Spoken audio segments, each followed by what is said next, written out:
ایک ترک قبیلہ ترکان غز سلیمان کی سرداری میں ہجرت کر کے آرمینیا میں آباد ہو گیا۔ سلجوقی سلطنت کے حکمراں علاء الدین کیقوباد پر کونیا میں سن 621 ہجری میں چنگیز خان نے اپنی فوج بھیج کر حملہ کیا تو سلیمان نے اپنے جانباز بیٹے ارطغرل کی سپہ سالاری میں 444 جنگجوؤں کو مدد کے لیے بھیجا۔ ارطغرل نے تاتاریوں کو عبرتناک شکست دی۔ اس پہ خوش ہو کے سلجوق سلطان نے ارطغرل کو انتہائی زرخیز علاقہ سغوت جاگیر میں دے دیا۔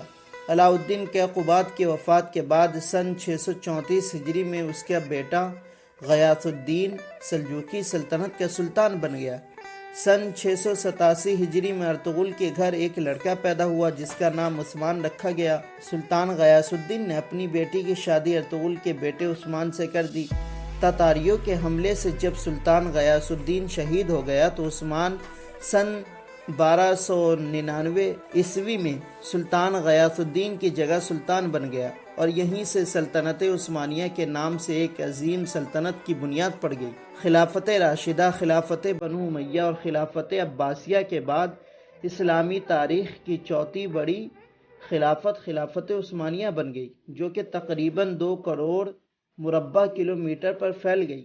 سلطنت عثمانیہ 1299 سے 1922 تک قائم رہنے والی ایک مسلم سلطنت تھی جس کے حکمراں ترک تھے۔ اس سلطنت میں 37 سلطان ہوئے۔ عثمانی سلطنت کے تیسرے سلطان مراد اول نے یورپ میں فتوحات کے جھنڈے گاڑے اور 7ویں عثمانی سلطان محمد فاتح نے قسطنطنیہ فتح کر کے 1100 سال سے قائم بازنطینی سلطنت کا خاتمہ کر دیا۔ سلطنت عثمانیہ کا دائرہ دن بدن بڑھتا ہی جا رہا تھا۔ دارالسلطنت قسطنطنیہ استنبول تھا۔ مصر، اردن، عراق، شام، حجاز مقدس کے علاوہ اکثر عربی علاقے خلافت عثمانیہ کے انڈر میں تھے۔ فلسطین بھی اسی کی ریاست تھی۔ شہر بیت المقدس بھی اسی کے شہر میں تھا۔ مگر ایک دور وہ بھی آیا جب یہ سلطنت کمزور پڑنے لگی۔ اندرونی اختلاف، غیر ملکی قرضوں کے بوجھ اور بہت سی سازشوں کی وجہ سے اندرونی طور پر کھوکھلا اور مالی طور پر کمزور ہو چکی تھی۔ یہودیوں کی کئی جماعت سلطنت عثمانیہ کے آخری سلطان عبدالحمید کے پاس 1-2 بار نہیں بلکہ کئی بار آئے اور فلسطین میں آباد ہونے، تعلیمی ادارے کھولنے کی بات کی، اور آخری ملاقات میں دوگنی چوگنی قیمت کے بدلے فلسطین کو خریدنے یا سارا قرضہ اتار دینے کے لیے ملینوں کی رقم دینے کی بات کی۔ لیکن سلطان عبدالحمید بہادر، ہوشیار اور ایک عقل مند دور اندیش سلطان تھے۔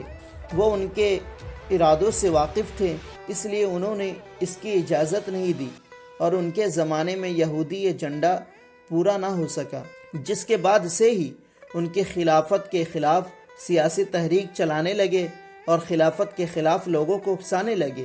یہودی عرب کی کچھ جماعتوں کو ابھارنے لگے اور نجد پر صدیوں سے حکمرانی کرنے والے آل سعود کو ترکوں کے خلاف بھڑکانے لگے۔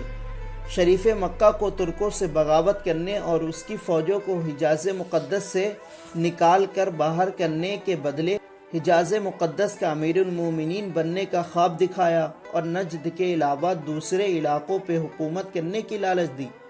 شریف مکہ نے 1817 میں خلافت عثمانیہ کے خلاف بغاوت کر دی۔ جب دونوں گروپوں کی بغاوت سے دنیائے عرب خلافت عثمانیہ کے دائرے سے باہر ہو گئی تو برطانیہ نے 1924 میں سعود کے بیٹے عبدالعزیز کو نجد کے ساتھ ساتھ حجاز مقدس کا علاقہ بھی دے دیا اور یہیں سے حکومت سعودیہ قائم ہو گئی اور شریف مکہ کے ایک بیٹے کو عراق اور دوسرے کو اردن دے دیا۔